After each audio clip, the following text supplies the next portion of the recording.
उद्धव ठाकरे यांची विजयी घोडदौड कायम राहावी यासाठी या अनेक संघटनेंनी उद्धव ठाकरे यांना प्रत्यक्ष भेटून आपल्या संघटना विलीन केल्या आहेत. या संघटनेचे महाराष्ट्रात हजारो लाखो सदस्य आहेत.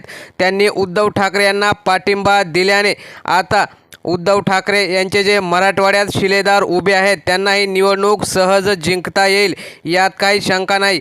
कोणती संघटना आहे जी उद्धव ठाकरे यांना पाठिंबा देऊन ती विलीन करण्यात आली आहे ती आपण सविस्तर बघूया. ओमराजे निंबाळकर हे धाराशिवचे उद्धव ठाकरे यांचे उमेदवार आहेत. आज त्यांना भेटून भीम आर्मी युवा सेनेचे संस्थापक अध्यक्ष पंकजभाऊ काटे तसेच या संस्थेचे सचिव राहुल साहेबराव लांडगे तसेच पंकज गायकवाड यांनी सुद्धा ओमराजे निंबाळकर यांना आपला पाठिंबा दर्शवला. या पाठिंब्याच्या वेळी त्यांचे हजारो कार्यकर्ते सुद्धा उपस्थित होते. यावेळी त्यांनी सांगितले की उद्धव ठाकरे यांच्यासारख्या प्रामाणिक माणसाच्या पाठीमागे आम्ही आहोतच. मातोश्रीवर जाऊन त्यांना पाठिंब्याचे पत्रही दिले. आता ओमराजे निंबाळकर यांना सुद्धा आम्ही पत्र देत आहोत व पाठिंबा जाहीर करत आहोत. त्यामुळे ओमराजे निंबाळकर यांचा आता हा विजय सुकर झालेला दिसत आहे.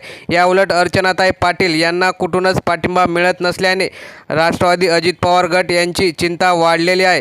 तर मित्रांनो, तुम्हाला काय वाटतं, या संघटनेचा फायदा मराठवाड्यात ओमराजे निंबाळकर यांच्या विजयात होईल का? आपल्या प्रतिक्रिया कमेंट बॉक्समध्ये नक्की कळवा. धन्यवाद.